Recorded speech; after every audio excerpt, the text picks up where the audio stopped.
भगवान ने अपने नख पर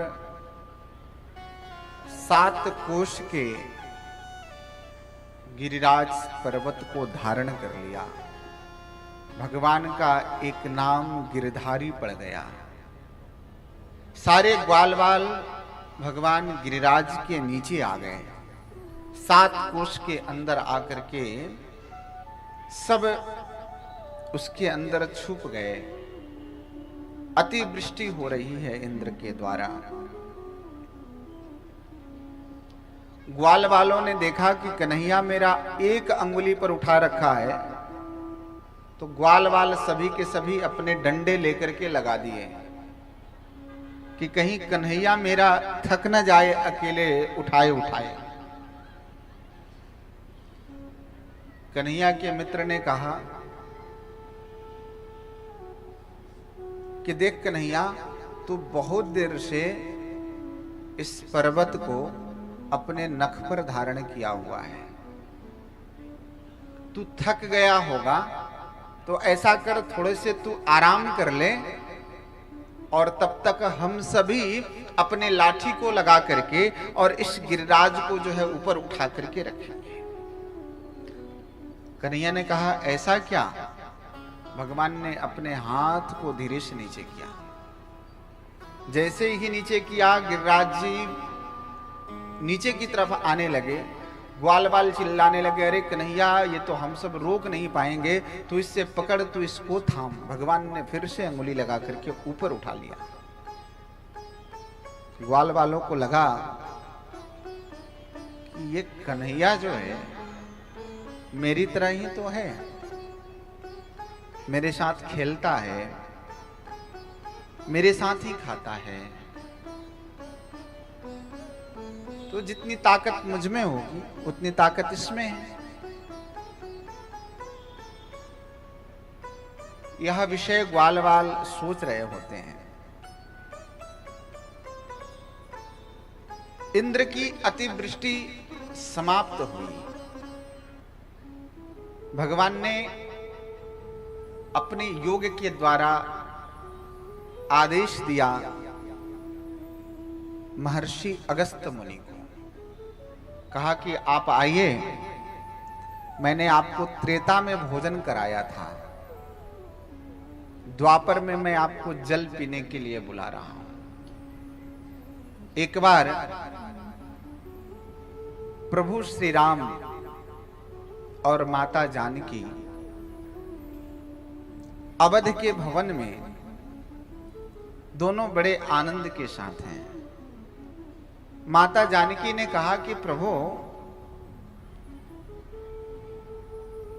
अपने यहां जो ब्राह्मण आते हैं ना, वो बहुत कम खाते हैं, और मेरी इच्छा है कि मैं रसोई इतना अधिक बनाऊं, उनके लिए प्रसाद इतना अधिक बनाऊं। अब वो तो थोड़ा खाते हैं और मेरा मन भरता नहीं, मैं ऐसा लगता कि मैं खिलाई ही नहीं ब्राह्मणों को। आप किसी ऐसे ब्राह्मण को बुलाओ कि मुझे लगे कि मैं उन्हें भोजन करा रही हूं। ठाकुर जी ने कहा ठीक है। महर्षि अगस्त्य मुनि को बुलाया कि आप आइए, मेरे यहां प्रसाद पाइए। प्रसाद बना करके तैयारी, महर्षि अगस्त्य बैठे हैं प्रसाद पाने के लिए। थाली सज करके माता जानकी लाई, रख दी। भोजन प्रारंभ हुआ। भगवान ने इशारा कर दिया कि आपको हमने वास्तव में भोजन कराने के लिए बुलाया है, औपचारिकता के लिए नहीं बुलाया है। महर्षि अगस्त्य ने भी अपने उदर में जठराग्नि का आवाहन किया। आचमन करके भोजन करना जब वो प्रारंभ कर दिए, माता जानकी रसोई से भोजन बना करके ला करके परस रही है। प्रभु श्री राम सेवा में है। महर्षि अगस्त्य जल ही पी रहे होते हैं कि प्रभु ने कहा नहीं नहीं, अभी आपको जल नहीं पीना है, अभी तो केवल भोजन करना है। माता जानकी लाकर के परस्ती। माता जानकी को बनाते बनाते उनके मुखमंडल पर श्वेत बिंदु आ गए, पसीना आ गया, थकान सा महसूस होने लगा। मन में विचार करने लगी कि अभी और बनाना पड़ेगा क्या, प्रभु ने आज कैसा ब्राह्मण लेकर के आए हैं। मैं तो सोचती थी कि मैं ब्राह्मणों को जो है संतुष्ट कर दूंगी भोजन करा करके, अपने हाथ का दिव्य व्यंजन बना करके। माता जानकी ने कहा कि प्रभु अभी जो विप्र देवता आए हैं, अभी और इनके लिए प्रसाद तैयार करना पड़ेगा क्या। प्रभु जी ने कहा कि देखो देवी, अभी तो उनका प्रथम चरण चल रहा है और उन्होंने तो अभी बीच में एक बार जल भी नहीं पिया है। व्यक्ति एक बार बीच में एक गिलास एक घोट जल पी लेता है तो पता चलता है कि बराबर की स्थिति आ रही है, अंदर में लेवल में आ रहा है। लेकिन अभी तो उन्होंने एक घोट जल भी नहीं लिया। इसलिए देवी अभी तो तुम रसोई का कार्य जारी रखो, जब तक वो कहते नहीं ना तब तक बंद नहीं होना चाहिए। माता जानकी बना रही हैं, बनाते बनाते वो एकदम से थक गई। माता जानकी कहती हैं कि प्रभु आपकी कोई लीला तो नहीं है। भगवान समझ गए कि जानकी थक गई हैं।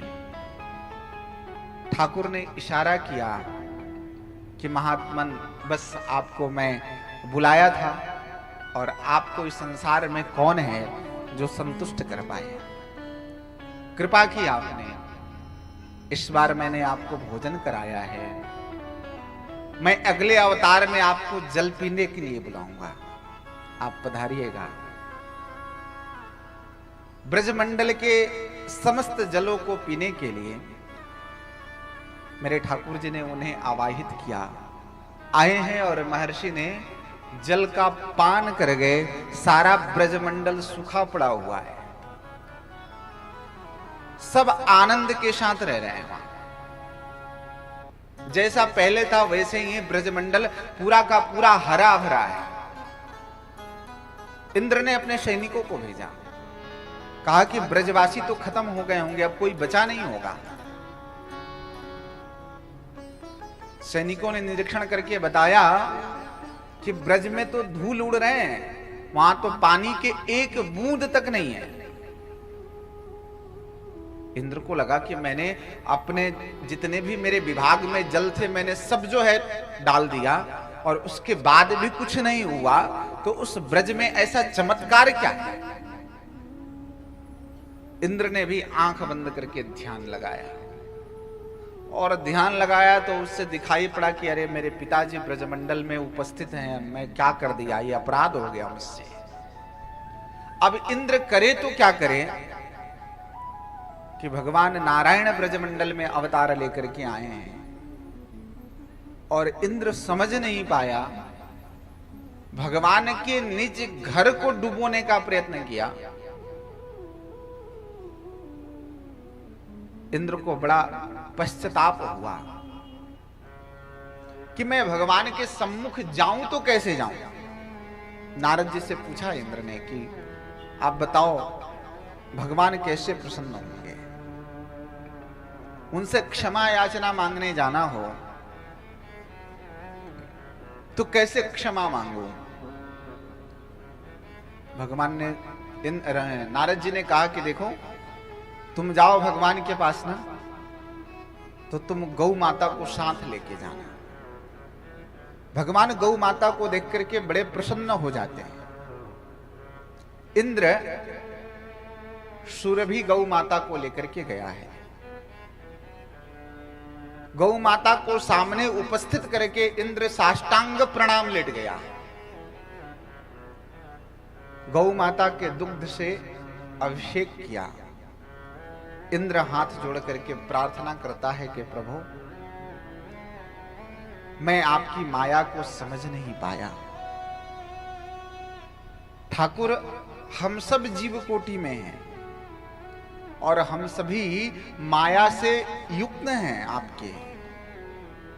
आपकी माया हम सबको व्यामोहित कर देती है। ठाकुर आपकी लीला को समझ पाना हम जैसे इन जीवों का काम है ही नहीं। ठाकुर यदि कोई चाहे कि अपने अनंत प्रयत्नों से आपको प्राप्त करने का, तो ये असंभव है। जन्म जन्मांतर तक वह प्रयत्न करता रहे वो जीव, लेकिन फिर भी आपको प्राप्त नहीं कर सकता। आपको प्राप्त करने के लिए ना ठाकुर, जब तक आप नहीं चाहेंगे, जब तक आप कृपा नहीं करेंगे, तब तक कोई आपको प्राप्त नहीं कर सकता, आपकी सन्निधि में नहीं आ सकता।